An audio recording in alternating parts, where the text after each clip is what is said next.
ఆ నరశవమును ముట్టినవాడు 7 దినములు అపవిత్రుడై ఉన్నాడు.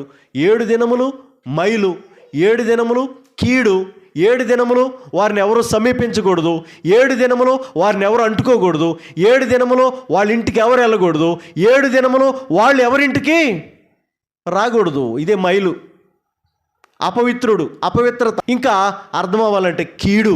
ఇప్పుడు మైలు పట్టిన వాళ్ళకి పాత నిబంధన గ్రంథంలో ఇశ్రాయేలీలకి, యూదులకి ఆ ఇంట్లో ఎవరైనా చనిపోతే మైలు పోవాలంటే పాప పరిహారార్థ బలి అర్పించాలి.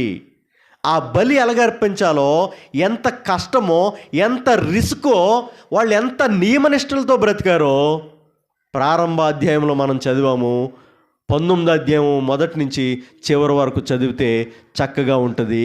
సంఖ్యాకాండం 19:2. అసలు పాప పరిహార జలం బయట తీసుకెళ్ళు సార్. పాప పరిహార జలం యెహోవా ఆజ్ఞాపించిన ధర్మశాస్త్ర విధేయనంగా ఇశ్రాయేలీలు కళంకము లేనిదియు మచ్చలేనిదియు ఎన్నడును కాడి మోయునుదైన మచ్చలేనిదియు కళంకము లేనిదియు ఎప్పుడును కాడి మోయనిది అయినా ఎర్రని పెయ్యను మీ వద్దకు తీసుకుని రావాలి. పాప కీడు పోవాలంటే, మైలు పోవాలంటే పాప పరిహార జలం కావాలి. ఆ జలము కోసం ప్రియమైనరా ఒక ఎర్రని పెయ్యి కావాలి. ఎర్రని పెయ్యి కళంకము లేకుండా ఉండాలి, ఇంకా మచ్చ లేకుండా ఉండాలి, ఎవడును ఎన్నడును కాడి మోయనిదే ఉండాలి. ఒక పెయ్యిని వధించాలి, ఏ పెయ్యి పడితే ఆ పెయ్యిని వధించకూడదు, మచ్చలేనిదై ఉండాలి, ఎప్పుడు కాడి మోసిందై ఉండకూడదు. అంటే శ్రేష్టమైంది. కాడి మోయని పెయ్యి ఎలాంటిది? యవన కాలంలో ఉన్నది. అంటే దాన్ని ఇంకా పనికి ఉపయోగించలేదు.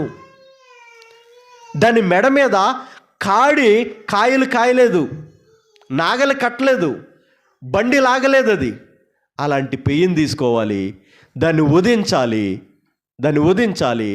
దాని యొక్క శరీరమును, చర్మమును, పేడను, దానికి ఉన్న అవయవాలన్నీ కూడా కాల్చాలి. కాల్చేటప్పుడు, దహించేటప్పుడు దేవదారు వృక్ష కర్రలు వేయాలి, రక్తవర్ణపు నూలు వేయాలి.